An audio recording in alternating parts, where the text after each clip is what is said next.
Secombe grew up in Port Lincoln, South Australia, a seaside town, with her entrepreneur father, registered nurse mother, and her 4 siblings, including 2 adopted Korean sisters. It is also where she discovered physiotherapy through work experience in Year 10. After 7 years working in private practice as a physiotherapist, Tracy won the positions of Miss South Australia Fundraiser, and Miss Australia 1997, leading to a full-time ambassador role travelling the country to promote the work of the Cerebal Palsy Association of Australia, as it's now known. In 2016, Tracy was raising 3 children, running 3 businesses, and being the best mother, daughter, friend, aunt, and boss. In that same year, Tracy lost her beloved mother, creating the catalyst for her to rethink how she was living her exhaustive life.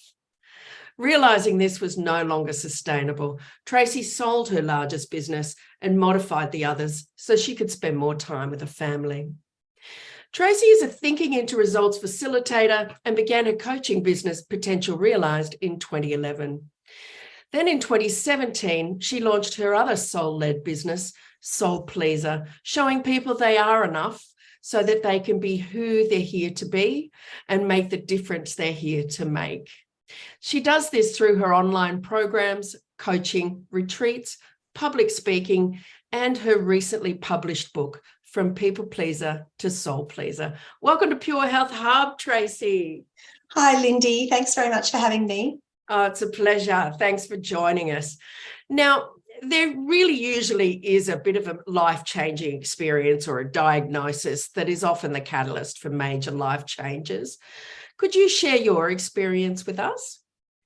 Yes, well, mine was a diagnosis, even though it wasn't my own diagnosis, it was that of my mum's. And the way that it came around, I guess, was a really good demonstration of what a people pleaser my mum was.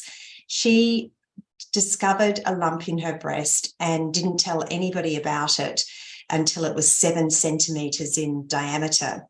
And when I asked her why she didn't tell anybody, she said, well, Dad had had a stroke and I needed to look after him, and you were pregnant and I didn't want to worry you.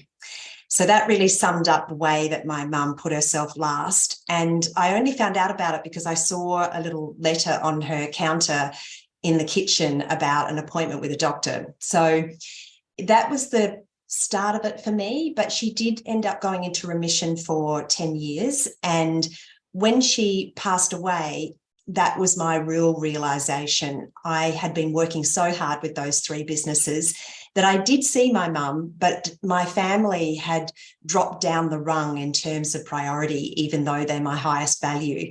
And I think as a people pleaser, we can do that. We can actually betray our own values and what's really important to us so that we achieve things, we look good to the outside world, and we're helping people in a way that we think we should. And I sort of was brought to my knees with grief when Mum died, and it gave me an opportunity to realise all of these things. Yeah, it's extraordinary, isn't it, when we take this realisation, and yes, the most valuable sometimes takes the back seat, right? Yeah. But it is a wonderful opportunity to learn that and then make those changes. Now, we talk about people pleasing. Every generation seems to have its own millstone to carry. And one of these for us is being, the need to be the people pleaser, often to our own detriment, like your mother. It's a curious position and outlook. We have this often subconscious need to be needed and feeling responsible for those outcomes.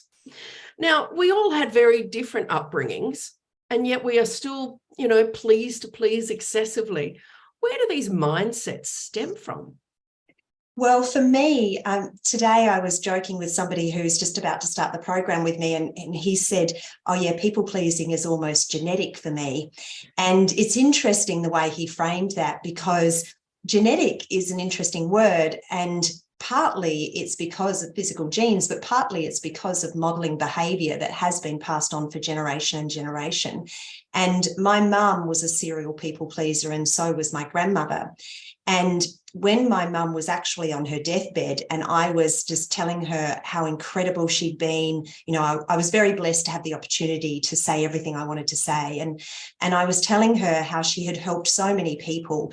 We were like the halfway house. So apart from just looking after the family, if anybody had a problem, they moved in with us. So she looked after a very large group of people, everyone she met. And she said to me, right, you know, at the end of her life, she said, "Oh, I never lived up to my mother." So apparently my nana was even more of a people pleaser than my mother was. So it's been somewhat diluted through the generations. And I'm really thankful that I'm changing it so that I can now change it for my children, because I had already seen some of that developing in my own children. I remember one day that my son had a musical theatre performance that day, and I was going to take a leisurely stroll along the beach before I got ready to go. And he said to me just before I left, "Oh, there's an email for you to look at about, you know, from the directors." Anyway, we had to be there sort of immediately. And for a second, I was frustrated. And he said, "I'm sorry." And I went, no, don't be sorry. And in that moment, I could see him feeling responsible for my emotions. And that's just the last thing a people pleaser wants to see her children doing. Yeah, absolutely, don't you? But yeah, how much we pass this on. I think it's interesting. I thought, you know, perhaps it was probably more culturally, but, you know, could well be a bit of a mix of the two, genetics and, oh, strange. Anyway, look, I think that the other thing is that you know, you often think with this generation, you're a beautiful generation, but they're certainly more firm usually more firm about what they will and won't do, and don't normally take that people pleaser approach. So where is the kind of fine line between being a non-people pleaser and being, you know, assertive enough to say no and pick up things where you want to pick them up? How do we differentiate? Well, the difference between enjoying people being happy, I think that's our true essence, that we naturally love other people being happy because love is who we are.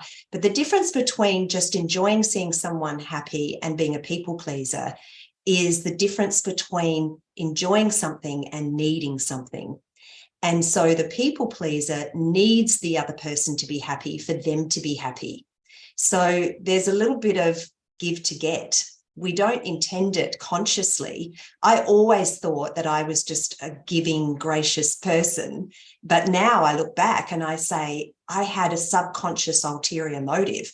The reason I was giving so much and over-giving and saying yes when I meant no and agreeing when I didn't agree was because I needed them to like me so much. I needed them to feel good so that I can feel good.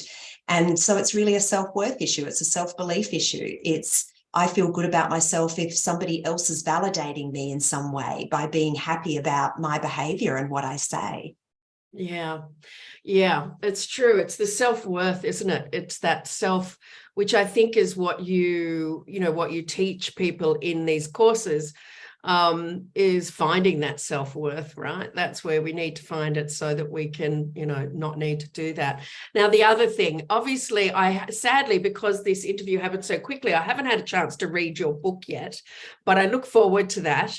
But I did discover this 60-second emotion switch that you have on your site. And I did it, and it was truly effective. And I'm hoping that you'd be willing to share this 60-second emotion switch with us. Yeah, absolutely. So this came about because I was thinking about how people pleasers are feeling when they haven't started to shift. And you generally feel stressed and overwhelmed. So as a people pleaser, you're saying yes to too many different things. You're being pulled in lots of different directions, and you're on an emotional roller coaster, because if your emotions depend on people outside of yourself, then you've lost that ability to self-regulate your own emotions because you're reliant on other people. So what I did was I thought of an example of something that had frustrated me in the past and how I was able to flip that around. And I used the example of hanging out the washing. So having 3 young children at the time, there's lots of washing to do. At the time, the girls were both playing soccer and netball, and my son continues to be in musical theatre. So there's literally lots of costume changes. So the whole weekend was sort of lots of loads of washing. So I was kind of resenting that one day, and I thought, okay, the steps that you go through are what I call the 4 L's. So look, let go, love, look, let go, listen, and love. So the first thing you want to do is actually look at the situation as it is and really look at the way that you're thinking about it. Because what we think is the event is causing the emotion. But in fact, what's going on is whatever you're doing, you have thoughts about it, and it's the thoughts that you have about it that cause how you're feeling. So in that moment, I was thinking, oh, the bloody washing, I was just really, not feeling good about it because of the way I was viewing it. The let go step is to actually just let go of those emotions that you're feeling about it, those thoughts that you're feeling about it, that judgment of it, because that's what it is. You're judging something in a way that your soul isn't, because your soul always feels happy and is always accepting. And when you let go of that resistance, that thing that you're pushing against, you actually allow the opportunity to listen and feel how your soul feels about it. And it was funny because as soon as I sort of relaxed and let go, what I felt was, how lucky am I to have this amount of washing to do? How lucky am I to have 3 healthy kids that have all these activities that they're involved in, and we have all of these clothes that I can wash. And so then I was able to feel love for the situation, feel love for the fact that I have children, for the love for the fact that I have a clothesline and I have clothes to hang. And then I was able to enjoy the process, plug in some music, and just enjoy it and do it well. And it also led to me asking for help and getting my family involved in the process. A very important aspect, isn't it? Because we do that whole martyrdom thing sometimes just quietly. Yes. Yes, we're mad about it, but don't ask for help. Just be mad about it. Keep doing it. We're a crazy breed, but what a wonderful set of tools to rethink and reposition where you're at in that given time, because we all sit in that spot at some time or another. They're not helping, they're not doing this, they dirty everything, I just clean it, and we do get cranky and grumpy. But as you say, the absolute joy, we must be grateful. It's all about gratitude, and it does come back to gratitude, doesn't it? Tracy, I'm grateful that you chose to speak to us today. Thank you so much. My pleasure. I really appreciate it. I look forward to reading the book. Thanks. I may even get in on a course. Who knows? Thank you. Thanks for joining us.